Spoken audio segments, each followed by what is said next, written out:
Hey, everybody out there at the School of Mastery / CrossFit Los Angeles. I'm very excited to introduce a new dear friend to our community, Kellen, who came here to teach us MovNat. Teach us. He taught Chip and I. We got certified this weekend in the MovNat certification.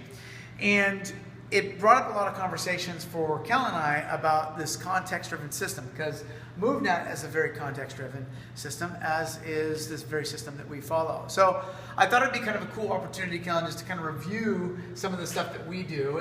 And you know, the sort of the CFLA pyramid is pretty basic. If some of you are returning to it, it's sort of like, if this is a fitness pyramid, at the top you've got sport.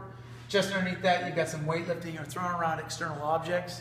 Underneath that, you have gymnastics, or your body to handle your weight in space and time. Underneath that, metabolic conditioning. So let's hope that your heart and lungs are supplying blood and oxygen to the places necessary to keep you living and moving and exercising.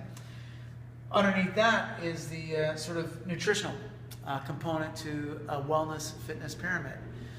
And this is something that was introduced by Greg Glassman about 11, 12 years ago, the founder of CrossFit. And one of the things that we've sort of evolved or added on to this is this notion of context. Like, this is a beautiful pyramid, but if you add a layer or two of depth about what is your mindset, what is your heart set, what is the sort of situation calling for, and our experience as coaches and the philosophy of the gym is that we're not really trying to isolate it as to only seeking most optimal metrics every single day. We're seeking and prioritizing a little bit of balance with a skilled nuance. We're trying to evolve people's skills.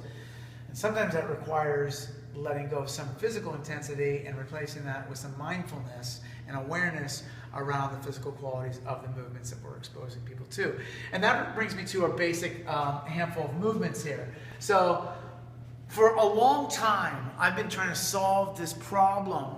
And I've had lots of conversations with Carl Powley about this, who's a very dear friend of the gyms and a close friend of mine. But like, CrossFit's amazing at measuring these things: running, jumping, squatting, pushing and pressing, pulling and flexing and extending. But the one thing that we don't really qualify and understand or integrate into our programming is this idea of twisting and rotating. And then what's been really wonderful about this weekend is Kellen came and kind of busted our minds open about, oh, here's some tool sets to maybe implement some of these, not just twisting and rotating, but maybe even evolving the way that we look at some of these.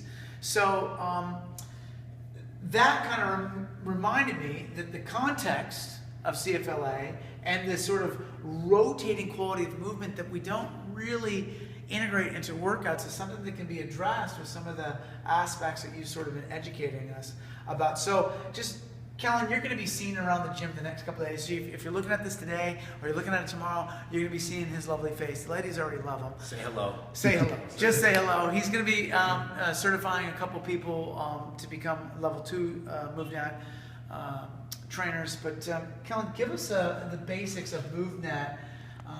And just talk about some of these movement qualities and contextual qualities of your system.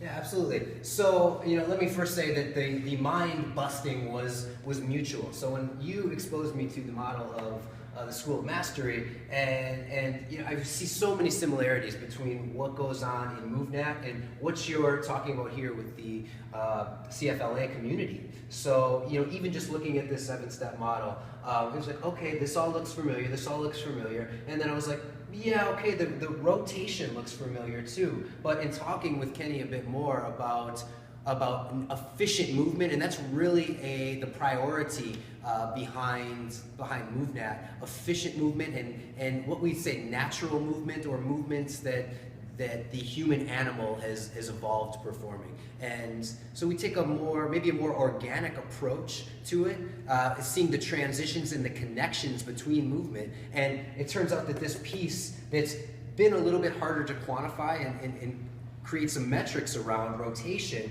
is really this piece that helps bring together movement and make it more natural, make it more organic. So, our approach is looking at these movements from the context of being very practical, movements that have been with us as humans for a very, very long time, and movements that help us adapt and be adaptable to context, in the context being environment or a certain situation. So, again, you're going to be seeing Kellen around the gym. Please feel free to introduce yourself to him and any of the people getting their L2s.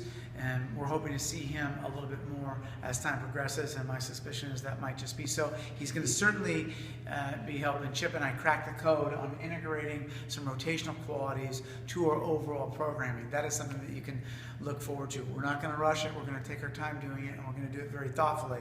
But we are going to start moving you guys in different ways. And the quality of movement is absolutely at the heart of what it is we're trying to do.